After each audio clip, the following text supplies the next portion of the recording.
May God judge rightly everyone who has been at the helm of affairs in the health sector but who has refused to prioritize quality healthcare in the country. And may God judge every one of them that have refused to meet the demands of healthcare workers. How insensitive can such people be to such a critical sector like the health sector? I currently heard that doctors are on strike, and it just makes me sure that anytime I imagine that what could have happened if this strike had fallen by this time last month when we're in this situation. Well, your guess is as good as mine. So my mom was hospitalized and she was diagnosed of having a blockage in her intestine, and we were referred to Uni Abuja Teaching Hospital. This is me this night. I could not sleep. I and my family members couldn't sleep. We had to stay outside during the cold, endure the mosquito bite and everything while my mom was being admitted at the accident and emergency ward. And at this point, I hadn't gotten a proper bath, gone to work, or had a good sleep in 2 days. We saw things. This is the second day of us coming to the hospital. My mom has been admitted. She's currently at the accident and emergency unit. And we're just hoping for the best. We're just hoping for the best. This isn't really the best feeling in the world. But I want to come back to this video and say God has done it. It's well. In this life, pray you do not fall into two types of problems. You see police case and hospital problem. Indeed, health is wealth. Hospital will drain you financially, mentally, and physically. I can't imagine that in 2 days I have been washing and wearing this same outfit, and I'm still wearing this same outfit to work today. The fact that I'm overwhelmed, but then I have to keep my cool, and I still have to make these videos because I just want it to be a reminder of the struggle, and I want it to also be a testimony of our victory at the end of the day.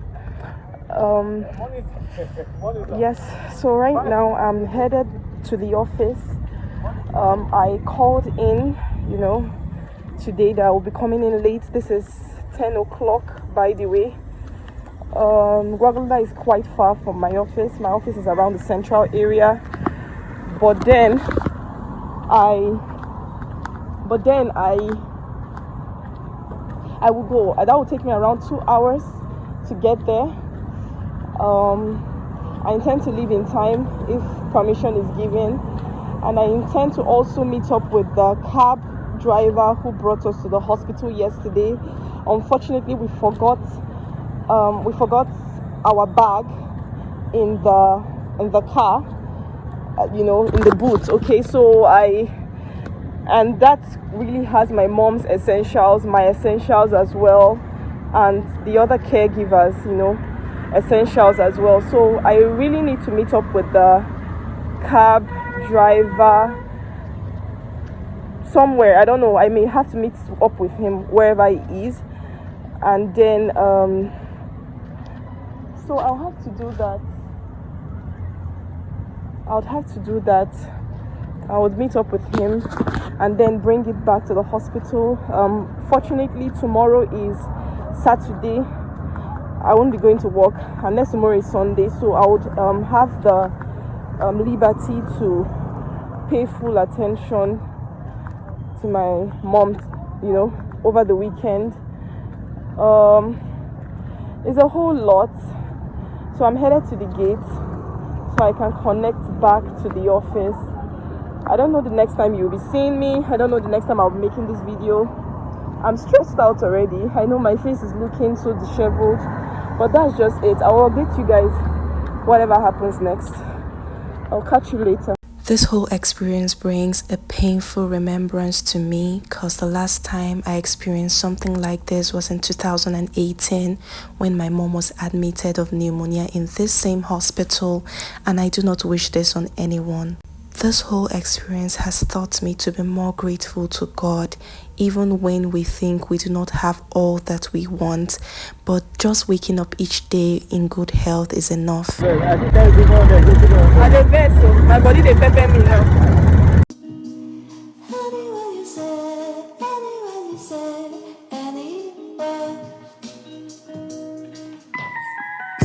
So this is Friday evening. I've returned back from work, but I decided to stop outside the clinic so I could get some essentials because it looks like we're going to be spending some time here.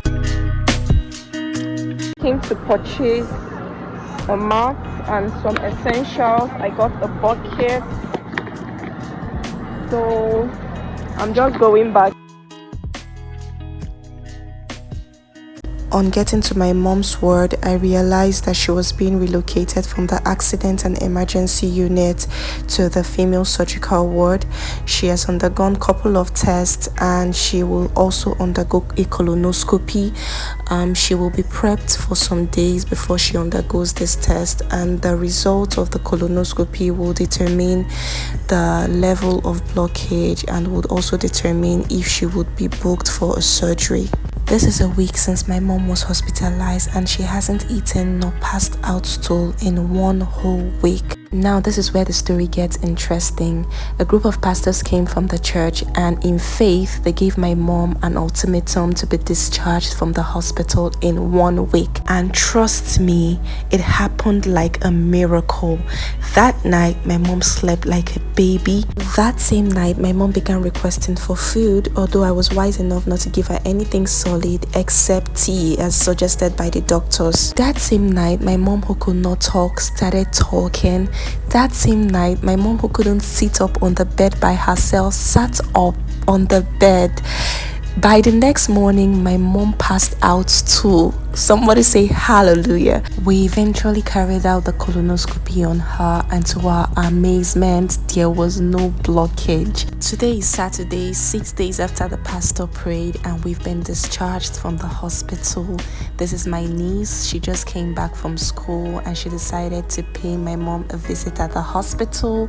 Now this is a sign to you who is passing through that challenge and you think that God doesn't hear you, God doesn't see you, you feel like all hope is lost. He sees you, and best believe you'd come out of that problem victorious. Shout out to all the amazing healthcare workers, doctors, nurses. You guys are the best, and may your efforts never go unrewarded here and in the afterlife.